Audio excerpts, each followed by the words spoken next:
ಎಲ್ಲರಿಗೂ ನನ್ನ ನಮಸ್ಕಾರಗಳು. ನಾನು ಡಾಕ್ಟರ್ ಚೇತನ, ಪ್ರಸೂತಿ ಮತ್ತು ಸ್ತ್ರೀರೋಗ ತಜ್ಞರಾಗಿ ಸರ್ಜಿ ಹಾಸ್ಪಿಟಲ್ ಶಿವಮೊಗ್ಗದಲ್ಲಿ ಕಾರ್ಯನಿರ್ವಹಿಸುತ್ತಿದ್ದೇನೆ.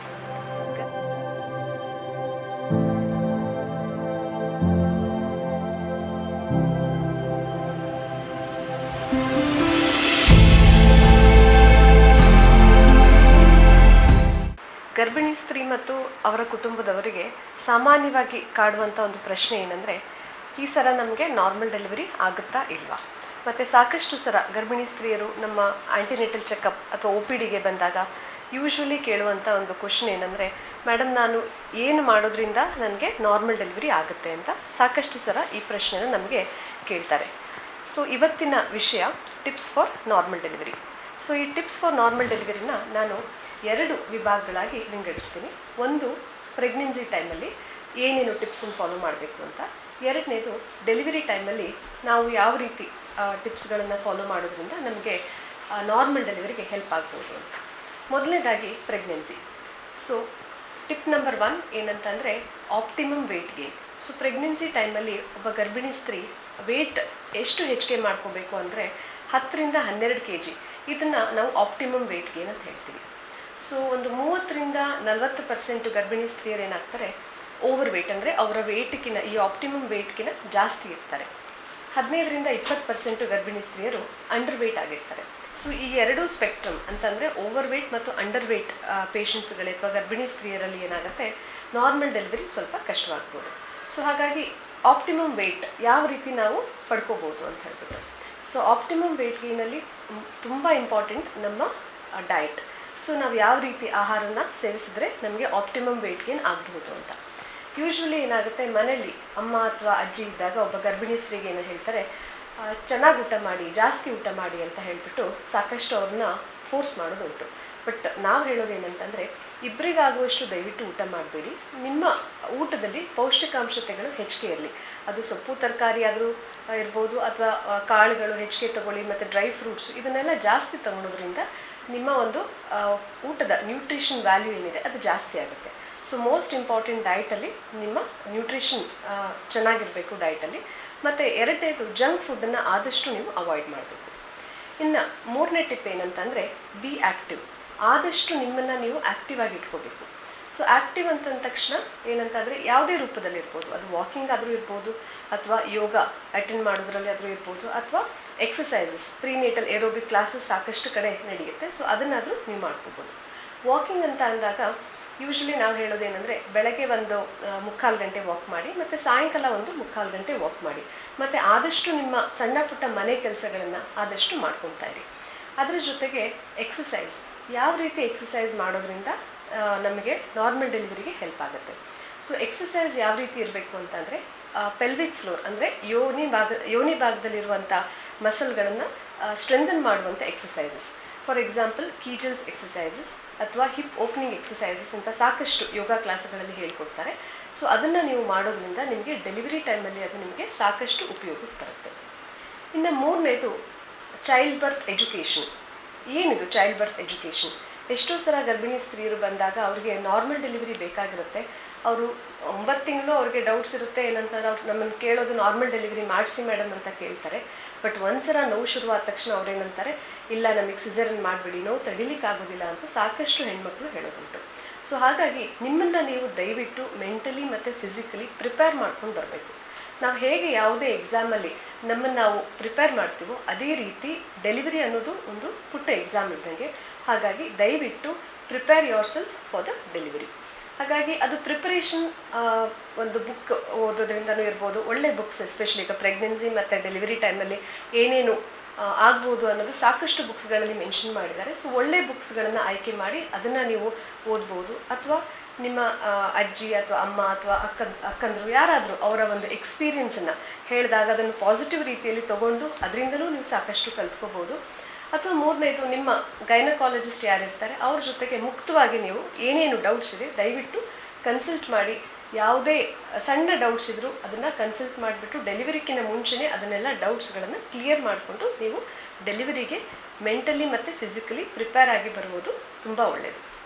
ಇನ್ನು 2ನೇ ಪಾರ್ಟು, ಡೆಲಿವರಿ ಟೈಮಲ್ಲಿ ಏನೇನು ಮಾಡಬೇಕು ಅನ್ನೋದು.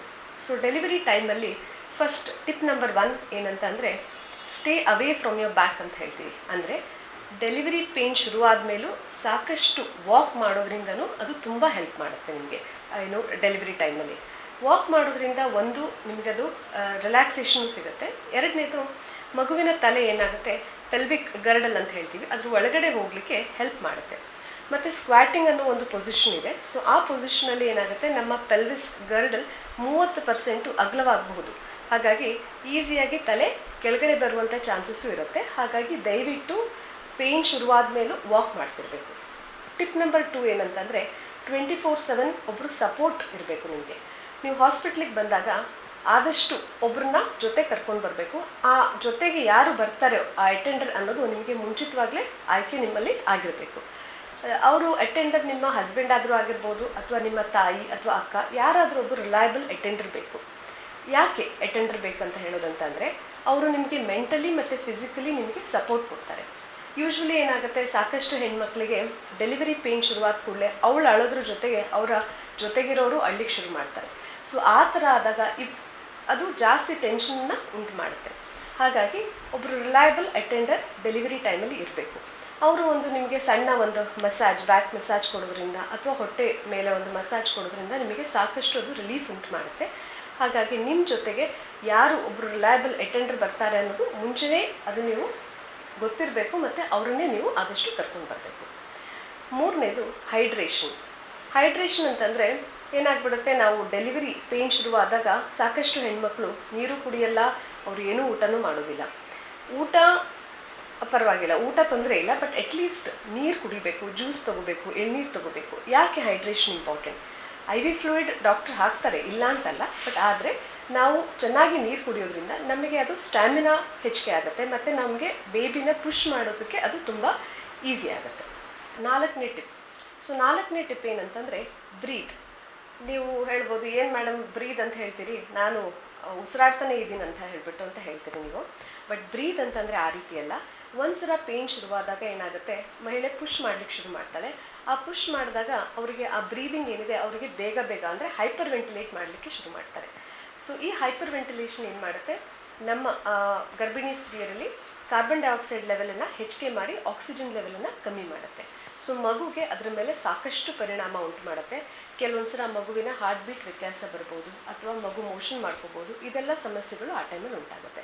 ಸೊ ಹಾಗಾಗಿ ಬ್ರೀದಿಂಗ್ ಟೆಕ್ನಿಕ್ಗಳನ್ನು ನೀವು ಆದಷ್ಟು ಕಲ್ತ್ಕೊಂಡಿರ್ಬೇಕು. ಸೊ ನೀವು ಡೆಲಿವರಿ ಪೇಯ್ನ್ ಮುಗಿದ ಮೇಲೆ ಸ್ವಲ್ಪ ಡೀಪ್ ಬ್ರೀದ್ ಮಾಡಿದರೆ ಮಗುವಿಗೆ ಸಾಕಷ್ಟು ಆಕ್ಸಿಜನ್ ಸಿಗುತ್ತೆ. ಸೊ ದಯವಿಟ್ಟು breathe properly during the delivery. So tip number 5, relax.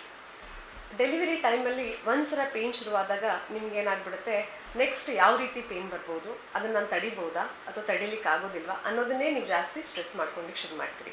ಆಮೇಲೆ ಯಾವಾಗ ಡೆಲಿವರಿ ಆಗ್ಬೋದು, ಇಷ್ಟೊತ್ತು ಟೈಮ್ ಬೇಕಾ, ಬೇಗ ಆಗುತ್ತಾ, ಲೇಟಾಗಿ ಆಗುತ್ತಾ, ಇನ್ನೂ ಕಾಯಬೇಕಾ, ಇದೆಲ್ಲ ಸಾಕಷ್ಟು ನಿಮ್ಮ ತಲೆಯಲ್ಲಿ ಓಡ್ತಿರುತ್ತೆ. ಸೊ ಹಾಗಾಗಿ ಇದನ್ನು ಬದಿಗಿಟ್ಟು ದಯವಿಟ್ಟು ಆ ಟೈಮಲ್ಲಿ ರಿಲ್ಯಾಕ್ಸ್ ಮಾಡ್ಕೊಳ್ಳಿ.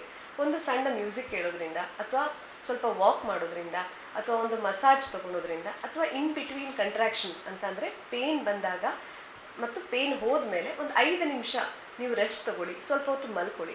ಸಾಕಷ್ಟು ಸಲ ಈ ಮಲ್ಕೊಂಡಾಗ ಏನಾಗುತ್ತೆ, ನಿಮ್ಮನ್ನು ನೀವು ಪ್ರಿಪೇರ್ ಮಾಡ್ಕೋಬೋದು ಮೆಂಟಲಿ ಮತ್ತು ಫಿಸಿಕಲಿ. ನೆಕ್ಸ್ಟ್ ಪೇಯ್ನಿಗೆ ಏನಿದೆಯಲ್ಲ, ನೀವು ಆರಾಮಾಗಿ ಪ್ರಿಪೇರ್ ಆಗಿ ಈಸಿಯಾಗಿ ನಿಮಗೆ ಡೆಲಿವರಿ ಆಗುತ್ತೆ.